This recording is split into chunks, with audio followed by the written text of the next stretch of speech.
Scott, I wasn't sure if you were going to come back from vacation. It would have been tempting to stay. Maine is a beautiful city. Salem was pretty awesome too. Much needed vacation, very relaxing. Not a lot to do in Maine. You go to the beach and the water is 65 degrees and you're like, what the fuck do I do here? Yeah. So I sat on the sand and I did some reading and just laid back, but it was a much needed vacation and that laid back, like I said last week or the week before, because we didn't do a show last week.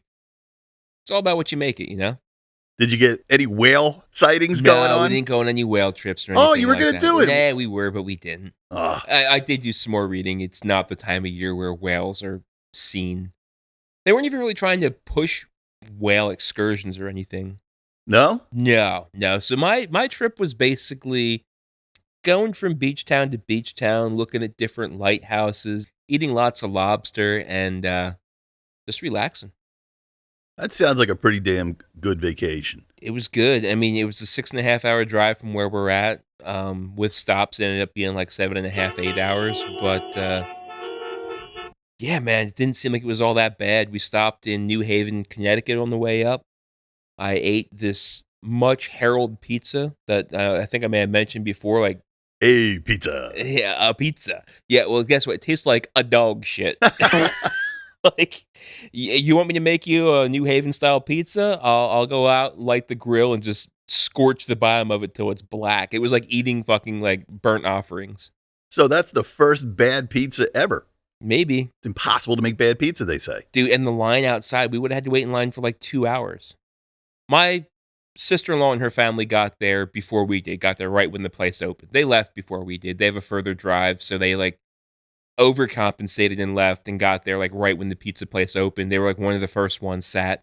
We got there like 20 minutes later and it was a 2-hour wait. Wow. So they came out and they were like, we have leftovers if you want to try this. And I was like, I ain't waiting 2 hours sitting here in the sun. So I was like, yeah, let me get a piece of that. I ate it. And I was just like, oh my God, I can't even get the burnt taste out of my mouth. I was like, if I would have waited 2 hours and my kids would have like freaked the fuck out and that's what the food I would have gotten, I'd have been so pissed off. Yeah, right. But New Haven's the home of Yale University, so we got to walk around town and see like old ass like redstone buildings that, Yale was founded before US was even a country. So it was pretty cool to see that historical side of things. Well, we didn't have the show last week, so I didn't have anything to edit. My band decided to go on vacation. I had like nothing to do last week, but think about you walking around Salem. Okay. Because I wanted you to love Salem. I've been to Salem a couple times. It's the greatest. I really did like Salem. Salem was cool. Did you hear about this? He said it. Salem, as we know it today, is where the witch trials took place, right? But it's not where the actual supposed bewitching took place. So about 5 miles outside of Salem is a town called Danvers, Connecticut. Danvers, Massachusetts, rather. And Danvers, back in the day, back in the 1600s, was actually called Salem Village. And there are monuments, there are memorials, there are historically excavated sites where the parsonage house that the Reverend lived in, where the slave girl Tituba told the two first girls about witchcraft, and they started making the first witching accusations. So like Salem, present day Salem gets all the credit, but like all the shit that actually went down happened 5 miles outside of town. So we stopped in there and did all that stuff on our way from Maine to Salem. I knew for a while they had the location of the burnings wrong, and it turns out it's behind a Walgreens. Our hotel was right behind the Walgreens. Was it? Yeah. Oh, you were right there then. Yeah. The other wild thing, I told my parents we were going to Salem on the way back down, and my dad was like, oh, you find any witches? And I was like, no, the misconception about Salem is that there's witches there. There were never witches in Salem. The story of Salem, Massachusetts is more a story about religious zealots and people like ostracizing people that do things differently. And, it was never really about witches. It was really about, mistreating others that were different. Oh, we still do that today. And I said, if more people came here and learned the actual story of this, maybe those that don't remember history tend to repeat it. Yeah. Here we fucking are. Yeah. Heading right to a civil war, just like the old days. Yeah, and again, not to get political, not to, get religious about it, but like religious zealots and the freaking Puritans that were running everything back then were against these wicked people. It was pretty wild, but yeah, we did a lot of the touristy stuff in Salem. Great food in Salem. I didn't have a bad meal really on the entire trip except for that fucking pizza in Connecticut on the way up, but yeah, it was a great time, man. That's cool. That's cool. I remember going with my son, and I love all the spooky and weird stuff. And there's a bunch of, what are they called? They're called obscurity shops, novelty shops. What are they called? Yeah, Curiosity. Curiosity. Thank you. Yeah. So we go in there, and I'm like, look at this. It's a baby fetus. Look at this. It's a two-headed goat. Look at this. And then as we were walking through, all of a sudden, this one vendor had like these hardcore pornography photographs from like 1912. And he's looking at it, and I'm looking at him, looking at it. I'm like, well, that just happened. Great. Thanks. It's a family town, you asshole. I didn't see any of that. I did talk to some of the shopkeepers. There was this one guy I walked in, he was wearing like a Creep Show t-shirt, and I was like, oh, Creep Show, that's fucking awesome. He was a great guy. We were talking to him for quite a bit. He had like a Svengoolie mask behind the counter. Like anything horror you want to find, you can find it in Salem. Probably the coolest place we went to while we were in Salem, we were looking for a coffee shop. And just looking at Google Maps, there was one that was getting 5 stars out of 5 stars. It was called Black Craft Coffee. And you walk in this building, and it's very unassuming from the outside. And you walk in, and it's like the First National Bank of Salem. And like every wall inside is painted black. And they have like this, it got like a 24-foot like witch sculpture hanging from the ceiling. And like the ceiling is lit up with like red lights. And like all these goth kids work there, and they sell like all this shit. Like, I think a lot of the shit in there was pretty like satanic based. Like if you go there and like Satanism or the Church of Satan is your thing, this might be like a legitimate local hub for individuals that are into this kind of thing. Best coffee shop ever in the back though. It was a really cool scene. Like, and it was just, like I said, the building was so unassuming from outside. And really when you start walking through the shops and stuff in Salem, like one store is almost the same as the next. They sell the same T-shirts as the next. They sell the same knickknacks as the one and then one next to it. So you figure, like, I'm going to go into this shop. There's going to be a coffee shop in the back. And you walk in, it's just like 40-foot ceilings. And you're like, holy shit. And they still have, like, the bank vaults in there.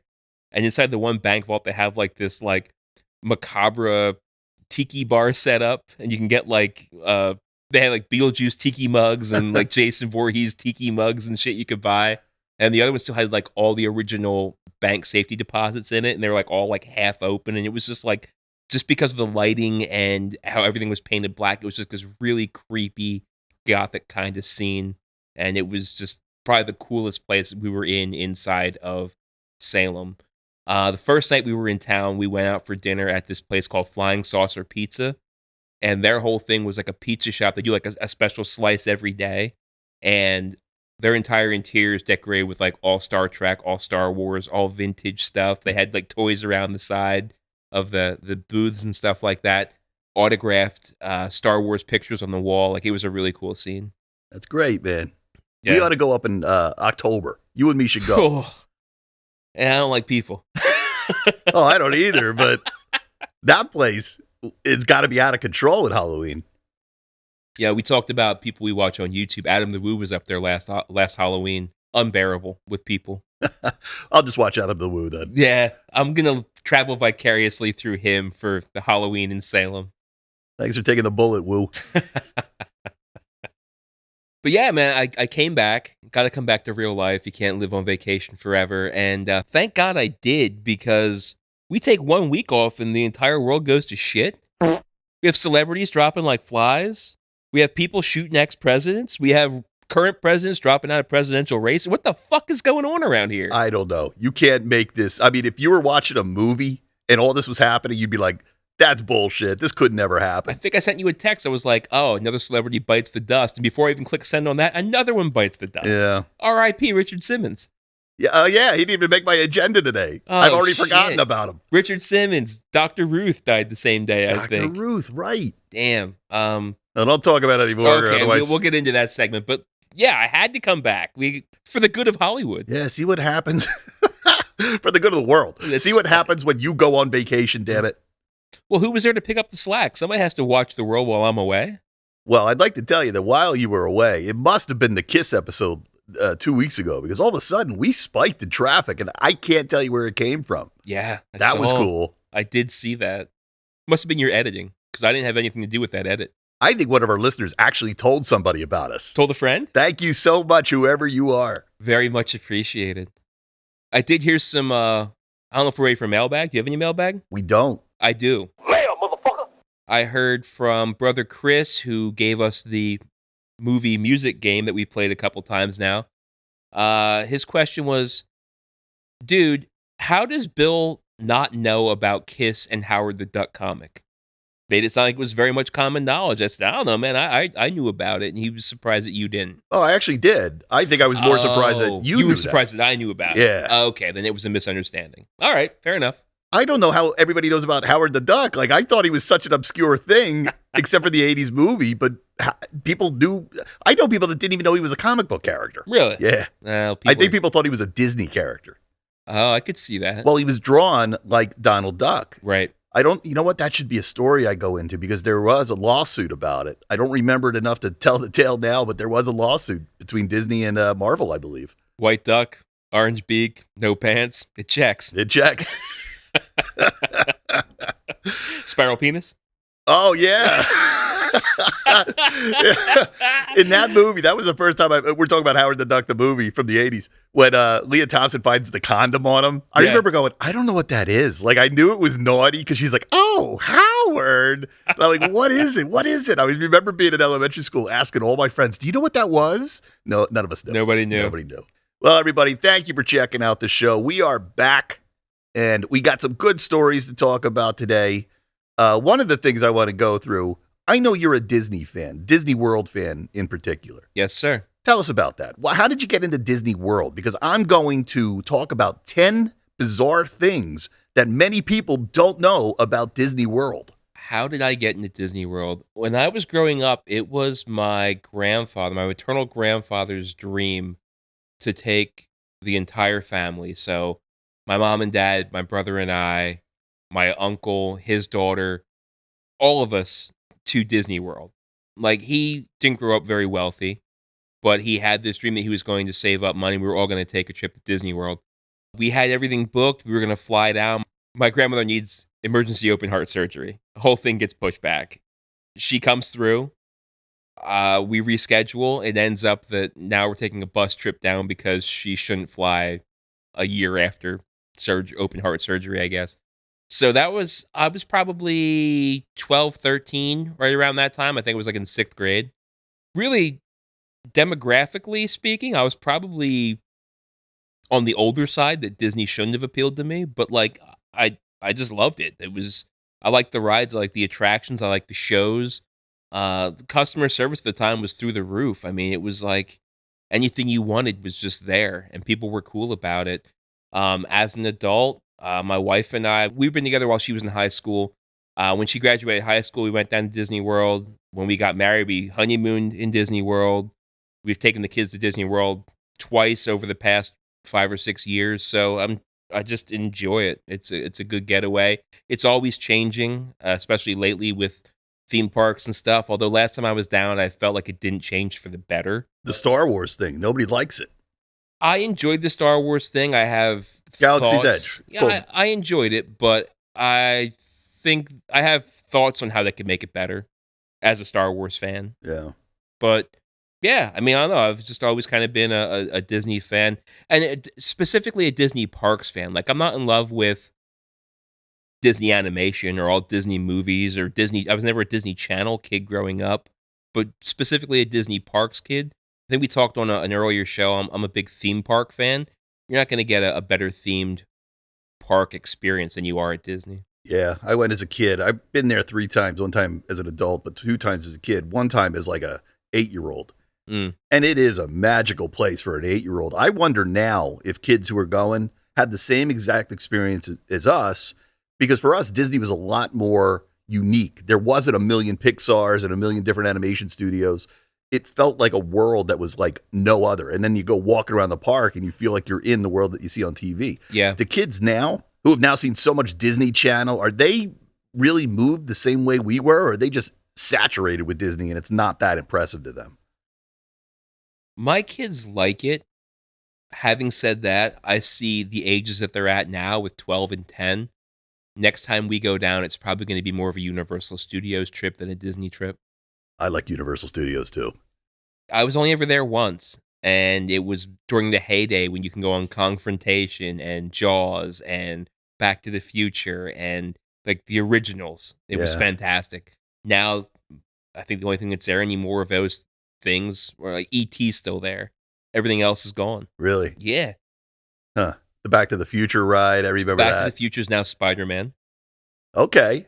I saw the Spider-Man. That was pretty impressive. Yeah. And I saw the Harry Potter one. That's also really impressive. They call those dark rides. Yeah. And there's a lot of CGI in it and stuff. It's pretty awesome what they're doing. Yeah. Well, the reason this came up as a subject for me, I don't know, I just went down a rabbit hole as I usually do, and I started watching all these videos about the business of Disney and like how they built that area. And, you know, there were all these videos that were like, did you know this about the park? And I was like, what the fuck? There was a lot of things like, holy hell, I got to tell the audience about this.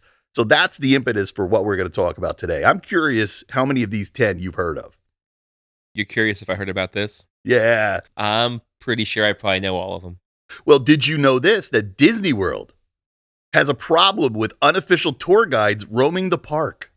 I believe that. That's an interesting. So they're roaming around looking for people, like coming up to people and being like, hey, I can show you some interesting things, and trying to make a buck inside the park. And I believe that they're approaching people somehow online and saying, I'll meet you out front. We'll walk in as a family and then I'll show you around. Oh, I believe that. Yeah. What do you think they're showing them? What does a tour guide need to really do in Disney? I mean, you could just walk around Disney and see everything. You could, but you may not know the historical significance. Like, this thing has been here since day one. There's a lot of misinformation out there about Disney rumors and things like that. Like, there is in Disneyland in California, Walt Disney had an apartment built above the firehouse on Main Street, USA. Well, when they made Disney World, they also put a firehouse on Main Street, USA, but there was never an apartment built above it. So the rumor is like they got a lot of misinformation between like Walt's apartment in California. Like they say like, oh, you know, it was in Florida, but it's not true. So there's like stuff like that. So there's probably information of things like that to share. There's also misinformation that's being spread out there as well. Do you know that Disney controls their mouse and their rat population because they have feral cats that wander the park at night?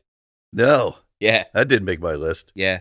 Well, moving on to number 2, to tag on to what you're talking about. Did you know that going down Main Street, if you make a right, you go to Walt's favorite brothel? It's there. You just got to look really hard. No, I'm only I was going to kidding. say, what? There's some disinformation for you. No, let me give you the real number 2. Disney hates when celebrities come unannounced because it distracts fans from engaging with the park and spending money. So they have a whole department dedicated to celebrities who actually say, you know, hey, Disney, I'm coming with my entourage. Oh, they glad hand celebrities all the time. Get them through the front of the line, get them wherever they want. Absolutely. I hate that. I think that's probably more of a Disneyland problem as well than it is a Disney World problem, but I'm sure it happens on both coasts.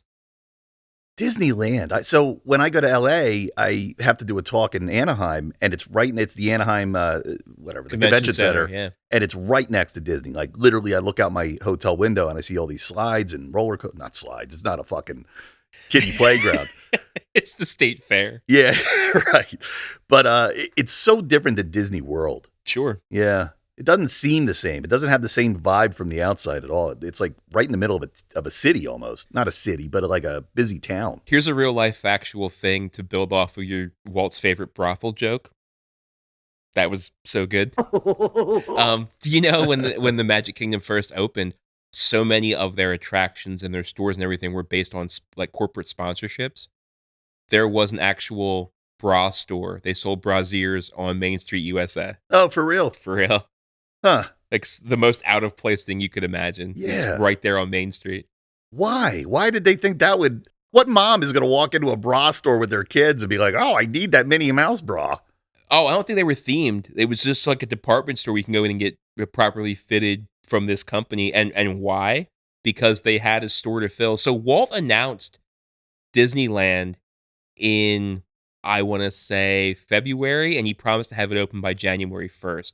So the whole construction was horribly rushed.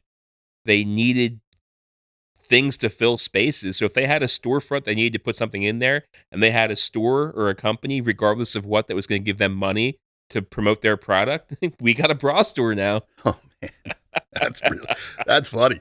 I love it. I had a list of 10. Now I have a list of 12. Thanks to you. Number 3, Richard Nixon. Former President Richard Nixon. Live from the Contemporary Resort is where he gave his "I'm not a crook" speech. I'm not a crook.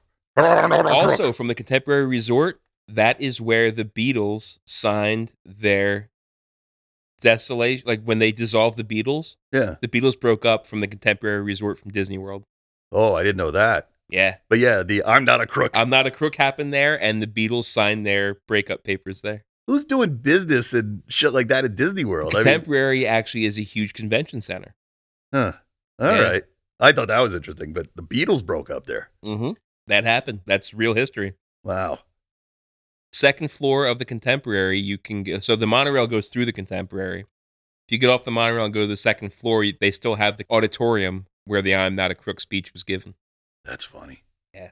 They should have, don't they have the House of Presidents or something? The Hall of Presidents. Yeah. They should have Nixon in there going, I'm not a crook. And maybe they do. Because He's in there, but I don't think he says that. That is certainly a ride any kid does not want to go into. The only good thing about the Hall of Presidents, and I can say this from being a kid to now being an adult, is that it's air conditioned. Oh, is that's how they get you into it. That's how they get you. Oh, any one of those educational things. Mom, Dad, no, I don't want to do it. I'll go on Crazy Frog's Wild Ride or whatever that guy was. Mr. Toad's Wild Ride's now gone. Now it's Winnie the Adventures of Winnie the Pooh. But you can still find Mr. Toad. If you go over to the Haunted Mansion, outside in the queue, they have a pet cemetery. Mr. Toad's statuette is up in the pet cemetery because his ride is dead. Oh, that's funny. I was going to say, anything that's educational, I didn't want any part of it. When they put Epcot up, my parents were like, we're going to go to Epcot. I'm like, that sounds terrible. I don't want to go. Everything is school. Fuck that. Epcot's my favorite. The last time I went as an adult, did the round the world, stopped at different beer gardens. You were drinking around the world? Yeah, I was like, this is great. Now I love Epcot. But back then I called it Crapcot. I didn't want to get a Crapcot, Mom. Don't make me watch about the Canadians. No movies about, I don't care if it's Circle Vision. I don't care about maple syrup. Yeah, I remember like they made me do it, and it's teaching us about this is what the future will be like, and everything looked like deco 70s future, you know. Nothing that it doesn't look anything like that now. We never got those jetpacks that Epcot promised us. So yeah, because it was always like the 1960s ideal of what the future was going to be, and their future was like in the year 2000. Yeah. We're there, and we're like, none of this is coming close to being real. But that trip that we took when I was in 6th grade, we took it like in February, and my parents had to get me out of school because it was during the school year. And there was always this whole thing like, well, if you're going to take a trip to miss school, it has to be something educational. So my mom was like, oh, you have to journal every day. We're going to have to do all this educational stuff. And I was just like, is that a Yosemite Sam impression? Yeah, that's the best I got. That's pretty good. My biscuits are burning. How about Discovery Island? Do you know what that was? Well, yeah, Discovery Island still sits abandoned inside of the bay between the Polynesian and the Floridian, the hotels, and Magic Kingdom. So there's videos on YouTube of people who get into a boat and they go to that abandoned part of Disney World. Yeah. And, they're not allowed there.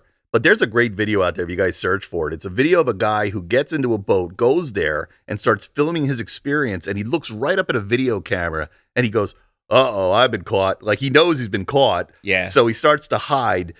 And at the same time, you can go look at another video as the cops, other side of it. Yeah, we're going to look for him. And they're looking around for him. And he, like, if you watch both videos, it's so funny to see the one guy hiding and the other guy's looking for him. I don't know how the security video got of these. leaked. Yeah, I don't know, but Yeah. it's really funny to see. It's funny to see the cat and mouse of it. Yeah, to get an idea of what Discovery Island was, it was the very first iteration of what the Animal Kingdom now is. In fact, where the Tree of Life is inside of Animal Kingdom, they call that Discovery Island inside the park. Oh, really? Yeah. It's interesting to just see everything is just abandoned. I mean, they didn't tear it down. It's all there. just rotting away. Yeah, and as far as like getting a boat to go there, like Disney hotels and resorts rent boats. You can rent boats by the hour and go right out to it. No, they don't let you on it. No, there's a dock there. You're not supposed to get off or go on the island, but people do. I mean, they don't make it hard for you. Right next to the island, there is a tree growing out of the lagoon or out of the bay, and it's this tree that's just covered with shoes. And the history behind that is when a cast member or Disney employee retires or quits, they go out on a boat and take their shoes and throw them in the tree. So there's like this whole shoe tree going on outside in the bay right next to Discovery Island. If I retire, I want them to take me to Walt's brothel. There was one video saying that there's rumors that animals running around Discovery Island are mutated because Disney was doing experiments to try to make the animals. That's the dumbest shit I've ever heard. It's like a Jurassic Park situation, evidently, over there on Discovery Island. And really, when it came to animals on Discovery Island, it was a lot of birds in cages, small reptiles. They didn't have like full-blown lions and, apes and shit like they have in Animal Kingdom now. Oh, they weren't. So it's a zoo. They were in cages, basically. Yeah. But it was like small things. It wasn't great. The other big problem with Discovery Island was it wasn't a full day park. It wasn't like an extra ticket attraction. Like it wasn't like you were going to extend your vacation to go there. It was like you go there for a couple hours and then you go to one of the other parks. It wasn't like a third gate or a fourth gate that they could offer people to entice them to come and spend more time, aka more money at their parks. Right. Yeah. Here's my next one. There's a movie called Escape from Tomorrow. It is a massively low-budget horror movie that somebody filmed while walking around in the park. I didn't know that one, so you got me on one. It says it's an independent horror film shot secretly at both Disney World and Disneyland, featuring several popular rides like It's a Small World. Yeah, it's called Escape from Tomorrow. It's hard to watch. Is I've this seen like it years a POV? No, there's a plot. Really? But it's just terrible. It's Thanksgiving bad. Like, it's that kind of movie. Is it Kiss meets the Phantom of the Park bad? It's Kiss meets the Phantom of the Park bad. Love it. Did you know there's a hidden suite inside Cinderella's castle that was originally built for Walt Disney and his family? Yes. And it is given away maybe once or twice a year, sometimes to Make-A-Wish families. You can't rent it. You have to, like, win it. You can't book it or anything like that. Yeah, I got here. It's sometimes open for special promotions. Sometimes it's open for contests. Sometimes it's gifts for employees and celebrities. Celebrities can go in there. In fact, Justin Bieber is banned from there because he was too rowdy in there. Really? Yeah. So you know that, speaking of hidden special exclusive things like this suite, every year there's a D23, or every 3 years, I guess, is the D23 Expo. Well, D23 is a membership club you can join. And if you are a member of D23, every Disney park now has a special D23 restaurant that's kind of hidden in plain sight. And you can only get into it if it's a very exclusive restaurant. It used to be a restaurant that Walt would use to entertain his celebrity guests and special guests in the parks. It started in Disneyland. Now they brought it to Disney World. And I think last year or the year before, they opened up one in Epcot, one in Hollywood Studios, and one in Animal Kingdom as well. Wow. All right. I'm impressed. You're doing great. I think you do all this so far, almost. I didn't know about the special secret movie. The horror movie. Did you know that Disney uses a technology called smellitizers to pump specific scents into different areas of the park to enhance the experience? For example, Main Street USA often smells like vanilla and baked goods, while the Pirates of the Caribbean ride has a distinct, musty, watery smell. Partially true. Smellitizers haven't been turned on for quite a while. They used to pump out smells on Main Street to get you to entice, like the bakery smell, to come in and buy bakery items. The bra smell, right. The smell of, titties and bras. The brothel smell. The brothel smell. But inside of Pirates of the Caribbean or Caribbean, however you want to pronounce it, the smell in there actually comes from Disney using bromine in their water instead of chlorine. It's the same smell you're going to get from Small World. What used to be Splash Mountain is now Tiana's Bayou Adventure.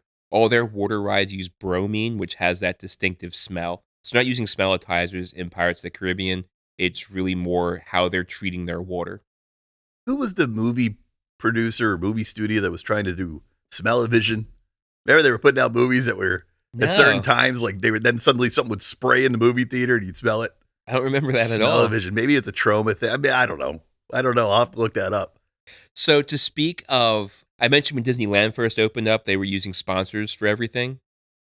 They're still using sponsorship with corporations today.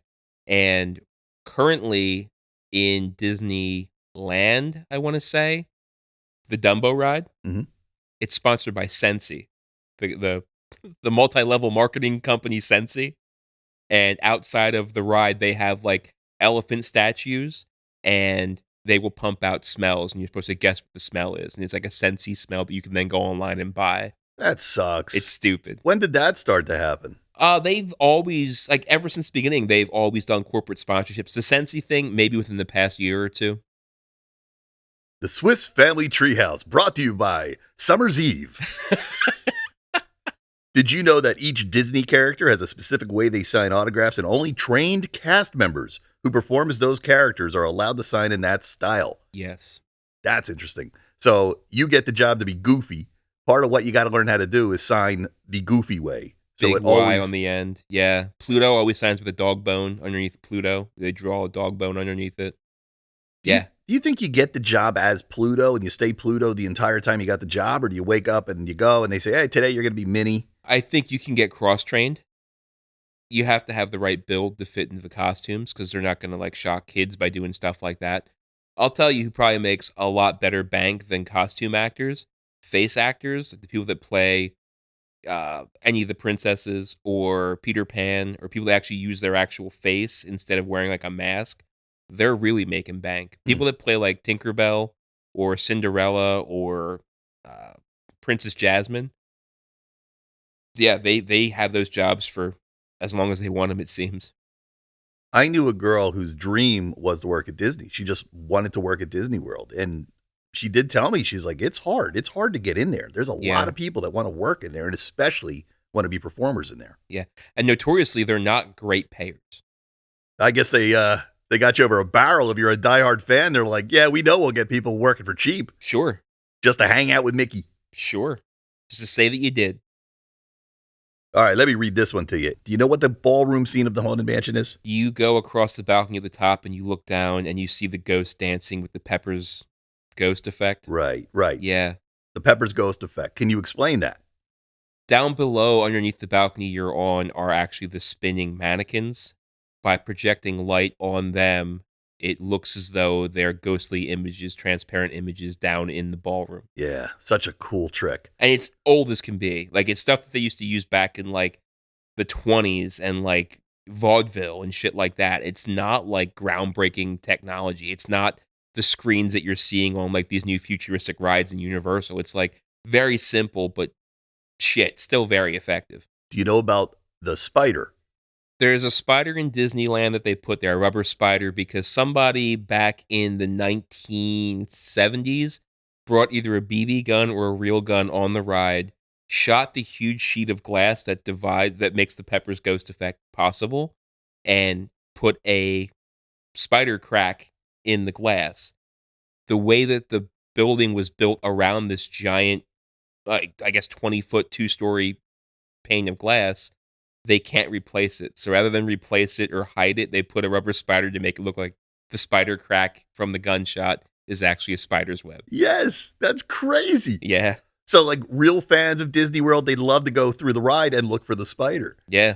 Isn't that crazy? I mean, it says here that they couldn't afford to fix it, but I would think they could afford to fix it. I think your story makes more sense. I think it's funny that they thinking outside the box, you were able to fix a problem that would have cost them a small fortune to shut down the ride and take out the wall and take out this 2-story pane piece of glass.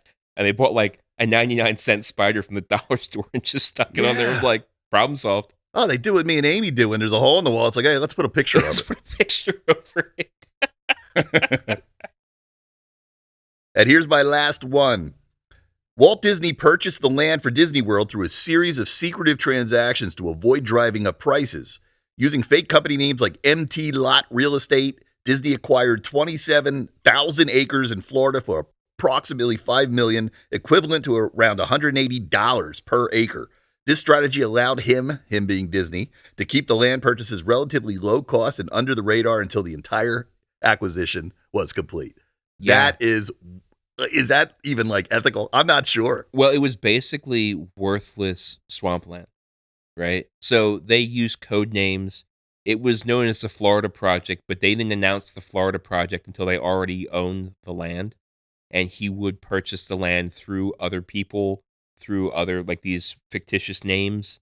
Because if they heard it was Walt Disney, that $180 per acre price is now $790 per acre. You know what I mean? Like they're going to jack it up because they know Uncle Walt got deep pockets. I get the logic. I totally do. But is that ethical? I mean, you walk in and say you're a different company than the actual company buying it. You're kind of lying. If you incorporate the name, it's a fictitious name, but it could be a real company that just doesn't do anything. It's a shell company. Yeah. Well, the video I was watching that was talking about it said that, as soon as everybody figured out it was Disney, all the other available land that was cheap skyrocketed because it was all junk land. Yep. And unfortunately, Walt Disney never got to see the opening of Walt Disney World. His brother Roy is the one that did the dedication. Disney World opened up in 1971. I think Walt passed away in 1969. Well, that was it. That was my entire list. It was 10. I think you turned it into 20. Are there any other things that you can think of? Oh, man. I don't know. I thought you for sure you were going to talk about like the utilidors and the underground tunnels and stuff like that. I think everybody kind of knows about that. Have you ever been in them? I didn't think they let anybody in them. I was in them. How? I went there in high school during my sophomore year, and we performed in Tomorrowland.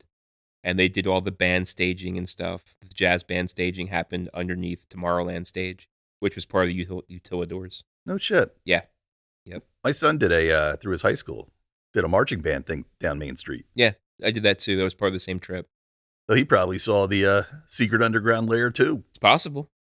If he just marched through, probably not. He would have probably done the staging area backstage behind Pirates of the Caribbean because that's where it starts. It's just like a trailer out back and stuff. Everything like behind stage, like backstage, real shitty looking. Like not nice. Like as nice as front facing Disney World and Disney property is, equally unattractive backstage. Wow. I've always heard, it should have made my list. I just thought of this one. I've always heard that there's a story about somebody being backstage and Minnie or Mickey, they took off their head and, the mask and the guest saw it and was traumatized by it. Like the kid, maybe it was a kid who saw it, was traumatized and sued and got a lot of money. Oh my gosh. I hope that's not true. Here's one. Again, a difference between Disneyland and Disney World. So the Haunted Mansion opened up in Disneyland before it opened up in Disney World, right? So the first thing you go into in the Haunted Mansion is the stretching room where you stand in the middle of the room and it stretches. Yeah. So the reason they put that in Disneyland was because the Haunted Mansion is actually on the other side of the train tracks because we talked about how small Disneyland is, very limited real estate in there. So when they wanted to expand and build the Haunted Mansion, they had to figure out a way to get guests down under the railroad tracks because Disneyland Railroad was already laid out. They weren't going to move where the railroad went. So when you're in there, you're actually going down an elevator to a lower level and then going on the ride subterraneously, right? Disney World doesn't have that problem. They bought all this acreage of land. They can sprawl out as much as they want to keep true to the Haunted Mansion ride layout that they already had in Disneyland. When you're in the stretching room, you're not going down. The ceiling is going up in Disney World's version of it. That's funny. So you go in one side of a room, they close the door behind you, they do the whole, you'll notice there's no windows and no doors, and the portraits stretch out. They just open up a door on the other side and you just walk out. You're on the same level. You never change levels the way you do in Disneyland. Are most of the rides the same, or are they reinterpretations of each other? It depends. Like, they opened up Tron roller coaster here in Magic Kingdom. They don't have Tron out in California. they have the the scary adventures of Snow White in California. We don't have that here. They have so some are, some aren't. They still have Mr. Toad in California. We don't have it in Florida. Like I said, they turned that into Winnie the Pooh. They have a completely different Winnie the Pooh ride out there. So it's like, very close, but not identical. One of the things I saw in these videos, the Mr. Toad ride at the end, Toad is killed. Oh, you go to hell. You go to hell. You see Satan. He dies in a car accident and goes to hell and is deemed, I guess, guilty. Well, that the old days, man. Shit like that flew. There's one other place you can find Mr. Toad in the Magic Kingdom in Florida. If you go on the Winnie the Pooh ride that replaced it, yeah. When you go into the one room, if you look to the left, there's a portrait of Mr. Toad handing the deed to Al from Winnie the Pooh. And it's like, you have the deed to the property. That's another thing I saw in the videos. There's Easter eggs. All over the place. Yeah. So what was that, 10,000 leagues under the sea? How many leagues? A couple billion leagues under the sea? 20,000 leagues. 20,000. Thank you. Jules Verne, yes. So that location, whatever they put there. That was also right in front of where Winnie the Pooh is. Now you can find a nautilus etched into a wooden tree stump. You're incredible. You know everything about this. I know a lot of shit. Yeah, I do. Wow. Well, anybody, if you got one that Scott might not know, send it in. Let's see if we can stump him. Yeah. I spend a lot of time watching videos and Easter egg videos and shit like that, and just spending time in the parks. Like, we love it. Next year's Jenna's 40th birthday, and she wants to go on a Disney cruise, so we might end up doing that for family vacation next year. You can both go for a ride at the brothel. Oh, wow. Oh, happy birthday to me. All right, let's move into our news stories. So moving away from Disney, we're going to get completely different and talk about Spawn. Okay. Are you a Spawn fan? One of my favorite comic books growing up was Batman Spawn crossover. And one was done by Image Comics, done by Todd McFarlane.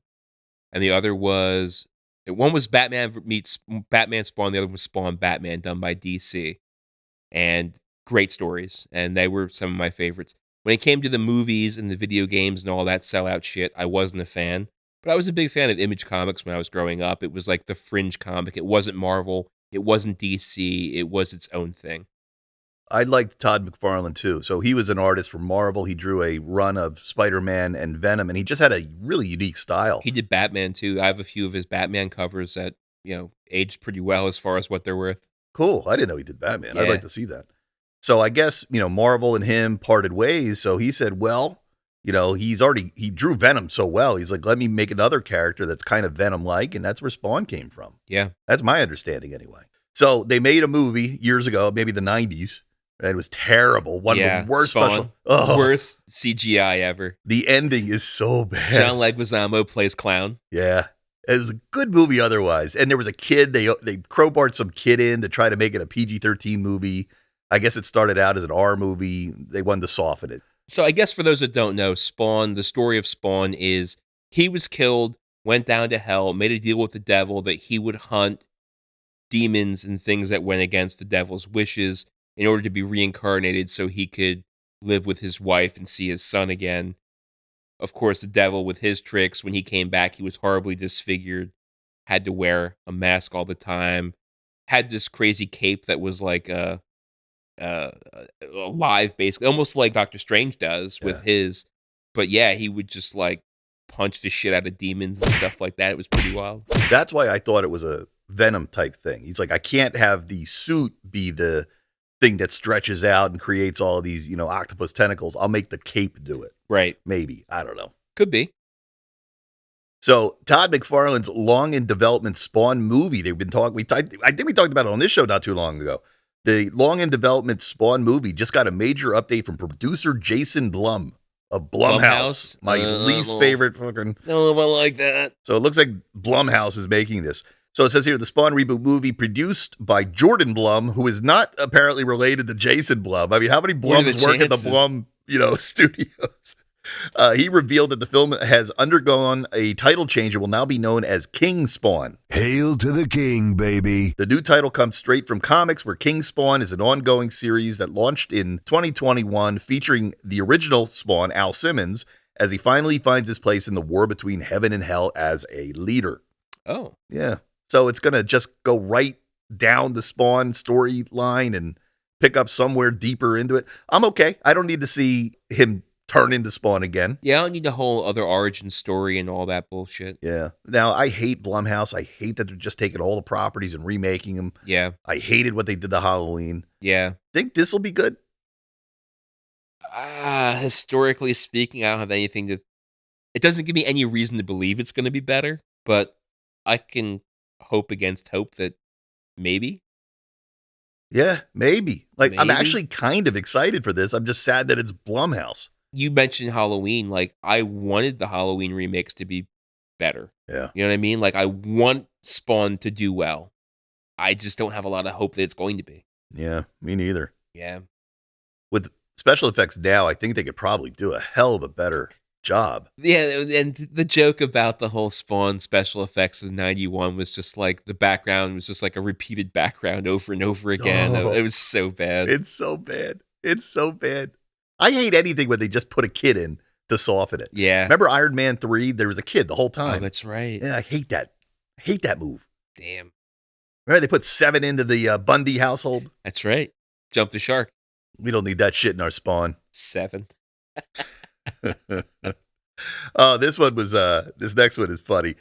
So Brother Dan, aka Cockroach, wrote us. He said, Bill's singing sounds like Ingrid Andress's.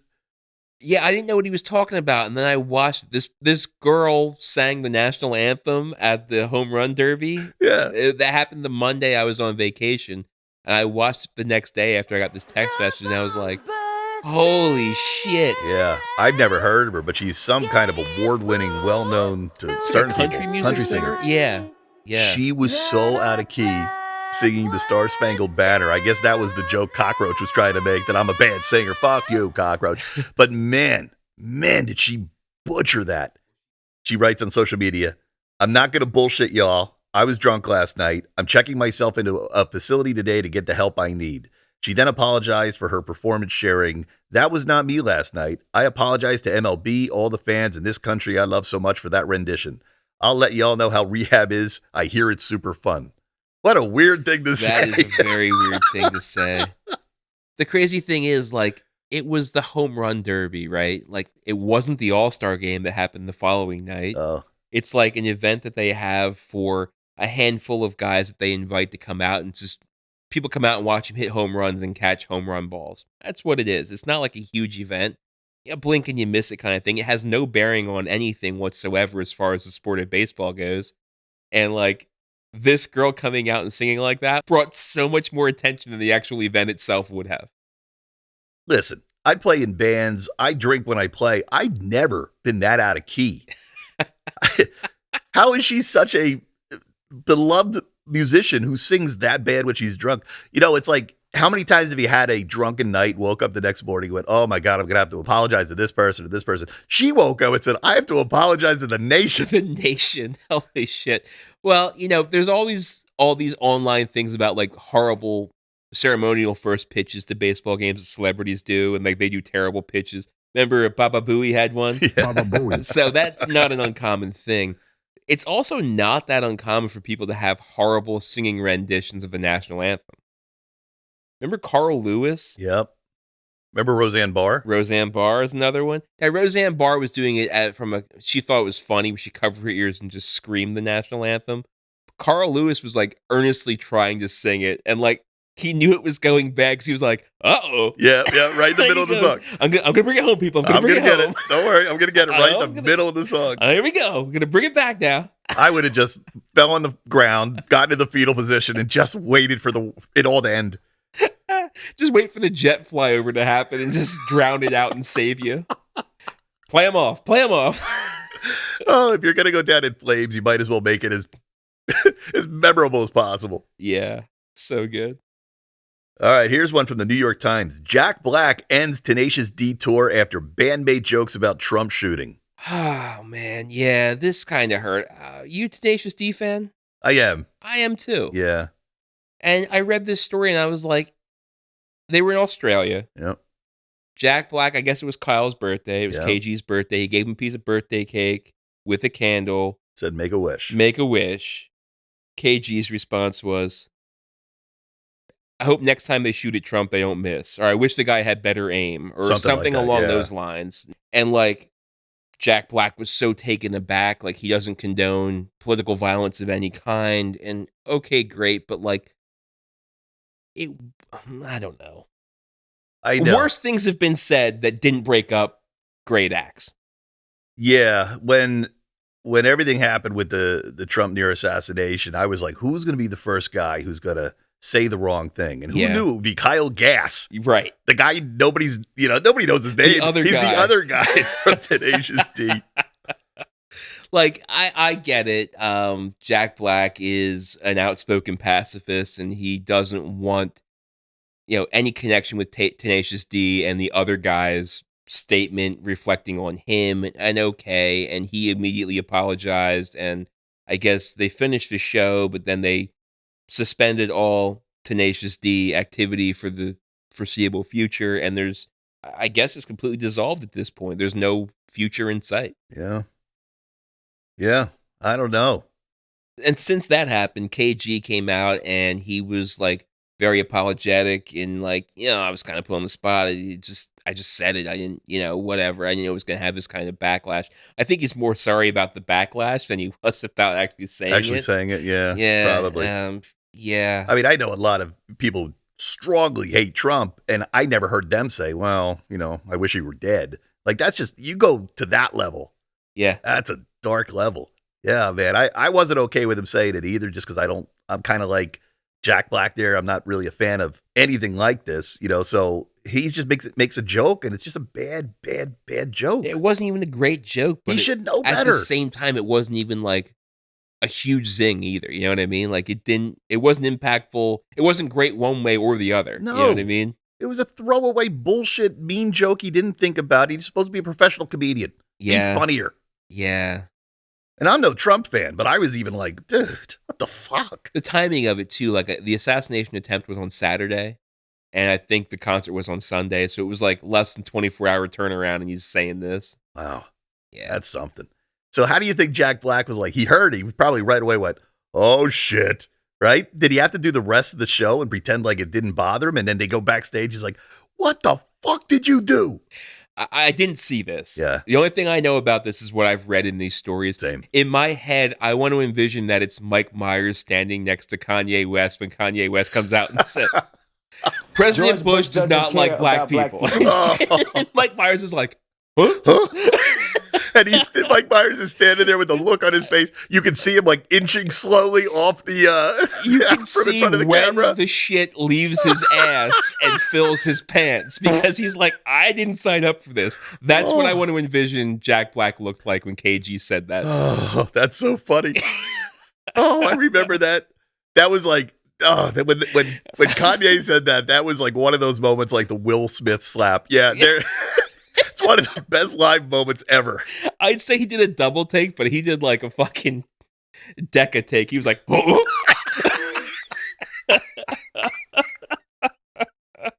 Oh, man. Oh, that was so funny. Remember we talked about The Toxic Avenger, the remake from Peter Dinklage? Dinklage, yes. Yeah. Have you seen it yet? No. When we talked about it, they were doing it out at South by Southwest, I think. Yeah. They were showing it off. No, I haven't seen it. Where can I watch this? You can't. It hasn't been released. They can't find a studio to pick it up because it's violent. Super violent. And they said it's like itchy and scratchy violent. It's super silly comic violence. Who wouldn't pick that up? That's what I'm wondering. They said it's unreleasable because it's too like crazy violent. So no studio is picking this thing up. It is sitting there floating. It might be lost media one day. Nobody wants it. So I want to challenge that. The past 2 nights, and I had no idea that this even existed. Did you know that there was a 3rd season of The Umbrella Academy on Netflix? I didn't know about the first 2. I don't know that show. You know okay, it was a popular show. Superheroes, great story. Season 1 was great. Season 2 was okay. I watched season 3 the past 2 nights. Violent is all get out. Chopping off arms, chopping off fingers, people's brains exploding from telekinetic shit going on. Like that, and not in a funny comedic way. So why is this getting made by Netflix and Toxic Avengers having no outlet? That's a really good question. Let me read this to you. So it says, The World of Real, which I guess is a newspaper, or not a newspaper, but a website.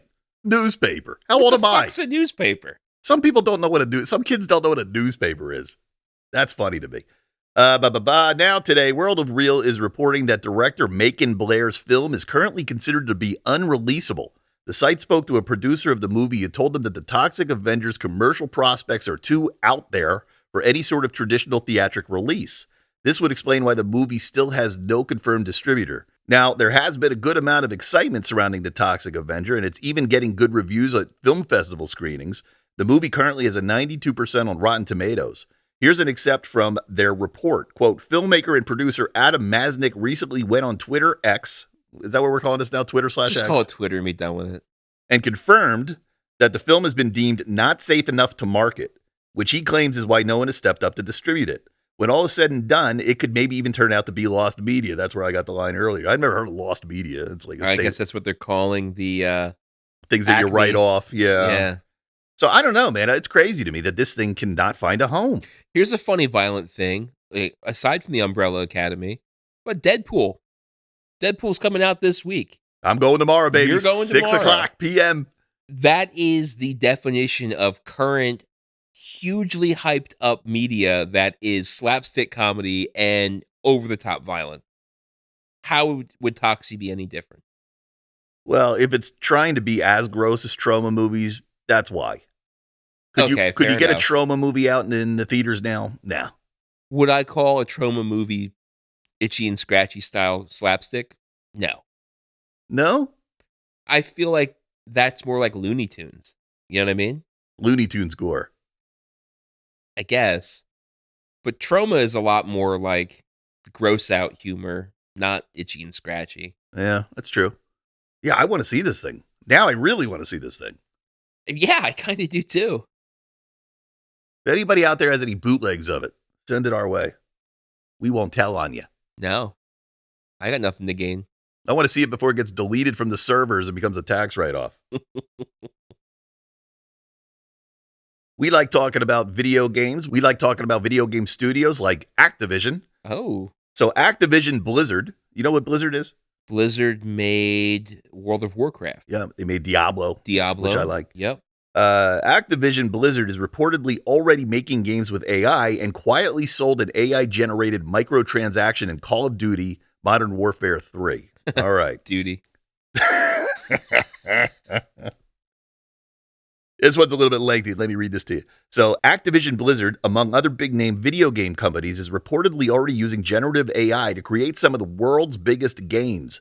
Generative AI has been a scolding hot topic for well over a year now, with developers from across the industry speaking out against the tool's potentially harmful impact on job security, human creativity, and the ways it can be used to make unquestionably unethical content like deep fake porn mods. Oh, no. But a new report from Wired paints a picture of an industry that has already quietly accepted the technology, at least in some major AAA studios. Speaking to Wired, one anonymous source who worked with the Call of Duty publisher claims that the company promised generative AI would only be used for concept art and other materials that wouldn't make their way into the final game. Nice! However, the article claims that by the end of the year, Activision was already selling AI-generated skins in Call of Duty Modern Warfare 3. Another anonymous source told the site that a lot of 2D artists were laid off as part of Microsoft's wider cuts, which left almost about 2,000 employees out of a job. Quote, remaining concept artists were then forced to use AI to aid their work, the source continues, and have since been made to sign up for training sessions on how to use AI tools.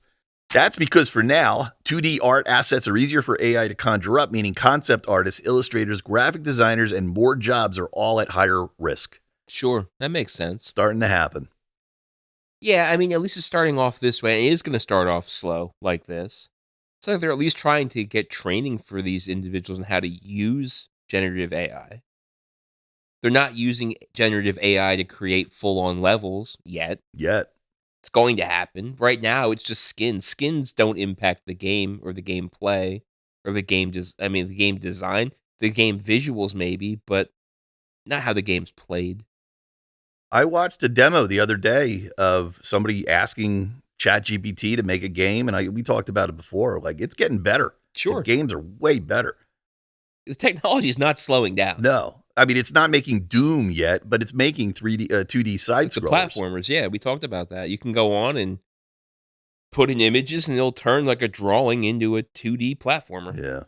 When we first started to talk about this and, generative AI is coming out and Hollywood had all the strikes, I know I was saying, sure, they're going to pretend they're not going to use it. They're going to use it. Sure. Everyone's going to be using it. The more it gets vilified, the more secretive they're going to be about using it. Yeah. Until everybody's doing it, it's just like, it's going to be the new Ozempic. Everybody's doing it, but nobody's admitting it. Until everybody admits to it, it's just like, oh yeah, that's how it is now. Yeah, until you get called out. Right. Exactly. What did I hear? I heard Melissa McCarthy. It may not be Melissa McCarthy, but I think if I got the story right, Melissa McCarthy posts a picture on Instagram and Barbara Streisand writes, "You look amazing. Is that Ozempic?" Like, Barbara, what are you doing? You don't ask that. Womp womp. But I like that she asked it. This is cool. The newly launched Jason Universe slashes into San Diego Comic-Con this week. So there was a big lawsuit between the original writer of Friday the 13th and the Cunningham, who was the producer. They fought back and forth for over a decade, I think. Yeah, we talked about that on here, like whose idea it was for him to wear the hockey mask. Yeah. Whose idea it was to have the jump scare at the end of the first one. So they found a way to work together, but then I've been thinking, like, where is the output? Like, right. the suit's been over for a while. Where's the content? That was what made the death of the Friday the 13th video game that we played on Xbox. Right. And they reskinned it as fucking Texas Chainsaw, and it wasn't as good. I didn't play it. Yeah. Well, they're taking it to Comic-Con, and they're about to start revealing what is coming. I mean, we already know that they're making a show, right? Yeah. They're making a Crystal Lake show. Camp Crystal Lake, that's right. He's already showed up in Multiverses, that game that we talked about not too long ago. Oh, the WB game? Yeah. The WB, like, Smash Brothers game? Yeah, but it was like Yeah. a cartoony version of him. So I noticed that recently. It's probably not going to be long until he shows up in Fortnite and shit like that. I think he may have already even been in Fortnite at one point or the other. How did he, now that you're bringing this up, Fortnite got me thinking about Mortal Kombat. Remember a few years ago, there was a Jason in Mortal Kombat. There was. How'd they work out that deal then? I don't think there was a lawsuit yet. That might, you know what? You're probably right. They probably paid for that in the end. Somebody was like, wait a minute. Should I be getting some money for that? It may have been what sparked the lawsuit. Maybe. No, I think the game did. The game that you and I, but not the Mortal Kombat, the Friday the 13th game, which is so fucking survival fun. game, yeah. I think that's what got everybody, because it started to be a hit. Sure. And it had a huge following. Online community was through the roof. Yeah. And, that's when the writer was like, time for me to step in and get some of this moolah. Give me some of that do-re-mi. Talking about celebrity deaths. Not sure this is a celebrity, but Alf child star Benji Gregory, who played Brian Tanner in the 1980s sitcom, found dead in a car alongside with his dog. Did you hear about this? No. Yeah, so the kid from Alf died just being in his car. How old of a guy was he? Probably a little bit younger than us, because he was a kid when Alf was on, and I was, Alf teenager. was on like 83. He was probably like my age. Says he fell asleep and died from vehicular heat stroke, said his sister. She told TMZ her brother suffered from depression, bipolar disorder, and had a sleep disorder that often kept him awake for days. He was also featured in several television shows, including The A-Team and TJ Hooker, and then he kind of just vanished from Hollywood. Yeah. So if he had some problems with sleep, he just went with his dog, hung out in his car, just took a little nap. And we've had some really fucking hot days, man. It's been crazy hot. You ain't lying. Can you imagine dying that way? Taking a nap in your car. I guess it's like the opposite of hypothermia. I guess. Everybody stay inside forever. Yeah. It's time now. That's why there's climate control. Now, what a terrible way to go. At least he was asleep. You can picture him like a little redhead kid, right? Yeah. Yeah. Not a good looking kid. So I was thinking about his career. I was like, what happened after Alf? TJ Hooker and A-Team, and that's about it. And wait, but they were before Alf, so he was probably even younger T.J. Hooker was the 70s, yeah. It must suck to be a child star, man, because you get a little older. Sometimes you change a lot. Your face changes a lot. You don't get casted a whole lot. And you got to be like, that's it. It's over for me. Who'd have thought that Alf was the pinnacle of your career? Yeah, right. There's so much shit. I got to do a story about Alf and all the drama behind the scenes in Alf. Dude, I remember a story when I was a kid. They had like the dad from Alf like smoking crack out of an apple on set. Yeah. They have all kinds of fights with the comedian who was Alf. There's recordings online of Alf being racist and like cursing, all these outtakes that he never thought would go on the internet that didn't exist at the time. That's a great Alf impression. The best I've ever heard. Oh, well. Nobody wanted to play fucking second fiddle to a guy in a carpet suit. No. What a gig. Who would have thought that took off? I mean, we talk about studio execs like greenlighting things. Who said like, Alf, that sounds great. Let's do it. That's only the old days. How big did like the popularity of Alf actually last? Like 2 seasons, 3 seasons? I know. I remember I went to Burger King and I got like an Alf hand puppet, complete with like a record that you can take home and put on your record player. Yeah. Because that's the time frame that it was. There's a episode I was... Okay, I'll go down a little rabbit hole. So there's a writer, and I can't remember his name, but he's a writer who was in Hollywood. He wanted to be a real, write novels, and they were dark, twisted novels, but he wasn't getting a whole lot of work, or maybe people weren't reading his books. So he's starving, and he's living out in LA, and somebody says, hey, can you write some TV? And one of the shows he wrote was Alf. So there's an episode, and I don't remember this, but it's scarred a lot of Alf fans, apparently. And it's about a cockroach. It's not Brother Dan, but it's about a giant cockroach, I think from Melmac, that chases Alf around. Like it actually breaks down a door like the scene from The Shining. Holy shit. Yeah, and I saw some clips of it. I'm like, I don't remember this episode. But there's a really dark episode, and it's supposed to be a parallel to the writer's real-life addiction struggles, and the cockroach represents... addiction. Yeah. So... Wow. Some backstory about one of the Alf episodes. All I remember is that you always wanted to eat the cat. Yeah. That was it. Yeah, I don't know what the cat thing was. That was weird. That whole show was weird. It was. I always liked that you never saw Alf from the belly down, except for the opening. Right, the opening credits. Yeah, where they put some small guy in a suit and had him run, or maybe a kid and had him run into the photo that the whole family was taking. Right. I think that might be the only time you ever saw the whole thing of Alf. Yeah, I just realized this just in talking about this. Did you watch a Seth MacFarlane cartoon, American Dad? I tried. Stan Smith. Stan Smith. Oh, is that the name of the He main was guy? a CIA guy. Yeah. I've seen a bit of him. They have Roger, who is an alien that they're hiding from the rest of the CIA. Like, that was a complete ripoff of Alf. I never thought of that. You're right. I didn't either. I just thought of it right now. Oh, my God, how good are these? Oh, Stan.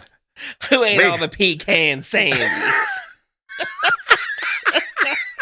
Roger's fucking hilarious. He upstaged Alf every step of the way. He sounded like that old comedian, that old actor. Hello, Frisco. But that was Rip Torn. Rip Torn, yeah. Who's the other guy? Not Rip Torn. Rip Torn was the fucking guy from...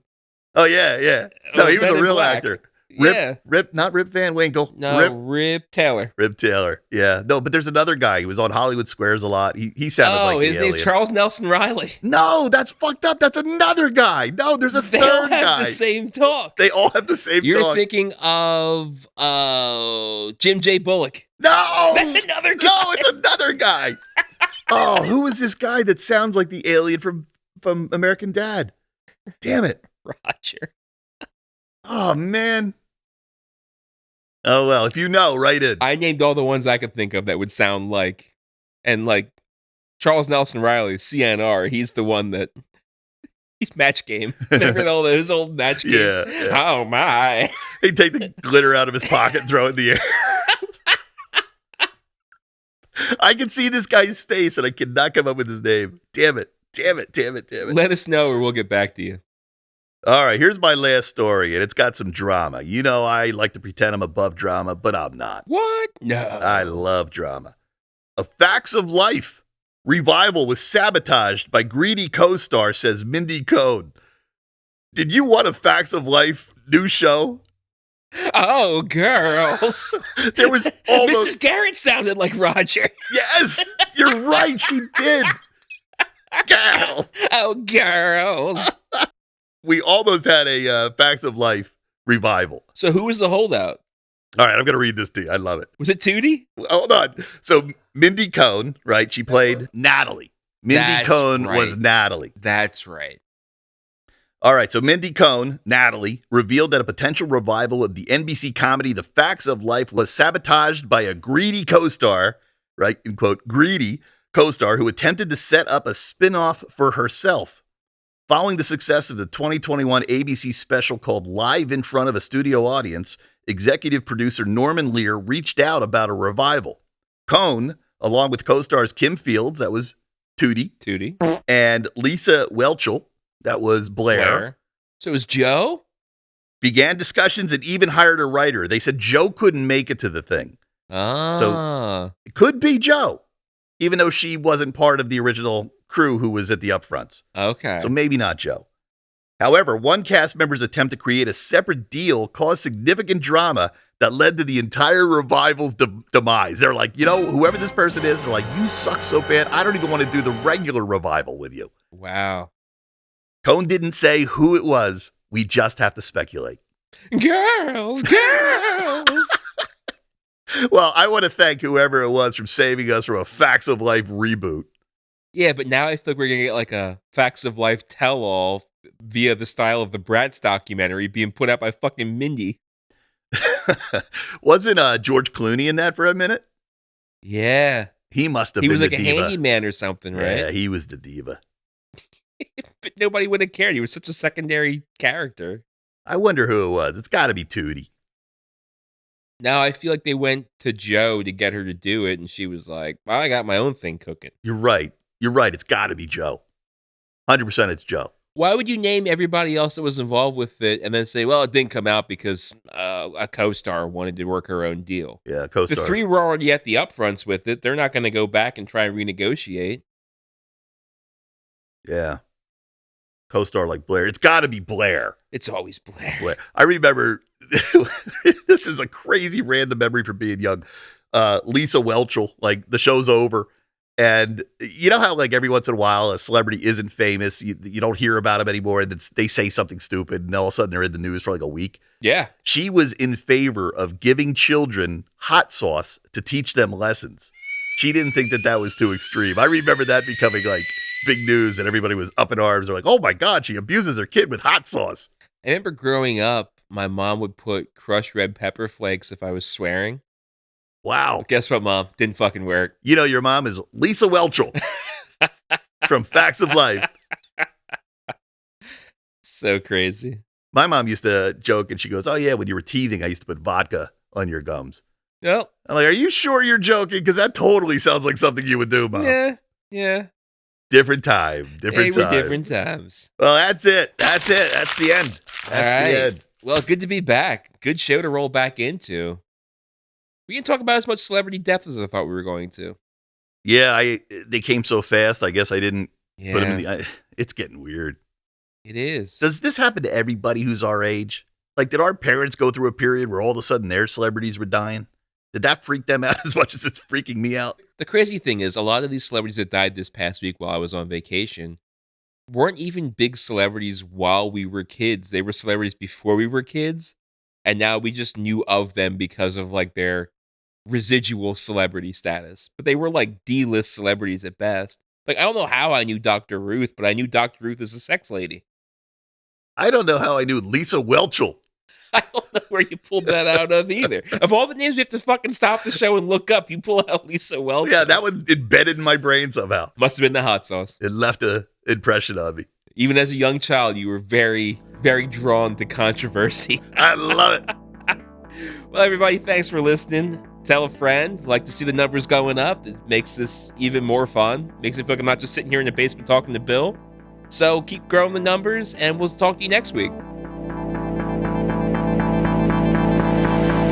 George Bush doesn't care about black people.